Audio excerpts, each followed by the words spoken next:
مجھے تو اس پر ایمان ہے، جدا ہو دین سیاست سے۔ میں سمجھتا ہوں کہ سیاست ہمارے دین میں دین سے جدا نہیں ہے، بلکہ دین کے تابع ہے، اور جب تک کہ حکومت پر قبضہ نہیں ہوگا اسلام کو آپ نافذ نہیں کر سکتے۔ قبضہ کیسے ہو، یہ ہے سوال۔ کیا ان الیکشن کے ذریعے سے ہو سکتا ہے؟ اب یہاں آپ کی آبادی ون مین ون ووٹ، ایک بہت بڑا عالم دین شیخ الحدیث ہے، اس کا بھی ایک ہی ووٹ ہے، اور ایک جاہل ہے کچھ اور جیسا کا بھی ہے، وہ فاسق بھی ہے فاجر بھی، اس کا بھی ایک ووٹ ہے۔ اور پھر یہ کہ ہمارے ہاں 70% ووٹر جو ہیں وہ جاگیرداروں اور زمینداروں کے انگوٹھے تلے بیٹھے ہوئے ہیں۔ تو یہاں پر الیکشن کے ذریعے سے یہ کام نہیں ہو سکتا، اور الیکشن سے کبھی انقلاب آیا ہی نہیں ہے۔ اور سیاست اصل میں آپ سمجھ لیجئے، سیاست صرف انتخابات کا نام نہیں ہے۔ سیاست کی میں تقسیم کیا کرتا ہوں، میری کتاب ہے استحکام پاکستان، اس میں میں نے وہ پوری تفصیل درج کی ہے۔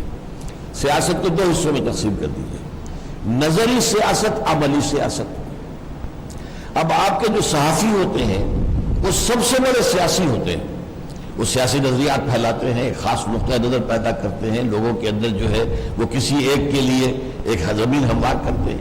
آج امریکہ پر جو چھوٹی سی اقلیت جو ہے یہودیوں کی جو قابض ہے، وہ صحافت اور میڈیا کے ذریعے سے قابض ہے۔ جدھر وہ میڈیا ان کا جو ہے عوام کو لے جاتا ہے ادھر چلے جاتے ہیں۔ تو وہ بھی صحافی جو ہے، انہیں سیاستدان کوئی نہیں کہتا، لیکن وہ سیاسی تو ہے۔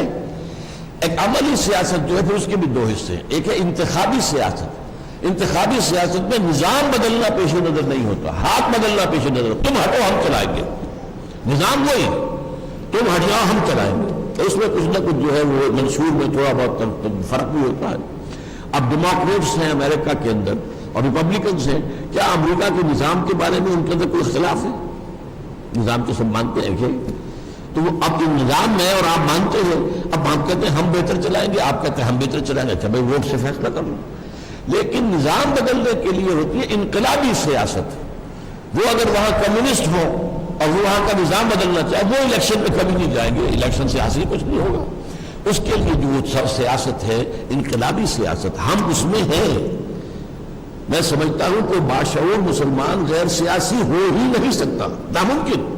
اس لیے جب ہمارا دین نظام مکمل ہے تو سیاست اس کا حصہ ہے، سیاست اس کے تابع ہے۔ لیکن سیاست میں نظری سیاست، عملی سیاست، عملی سیاست میں انتخابی سیاست اور انقلابی سیاست۔ اب انقلابی سیاست عرب جو ہوئی ایران کے اندر، تو کیا آیت اللہ خمینی جو ہے وہ انتخابات کے ذریعے سے وہاں حکومت میں آ سکتے تھے؟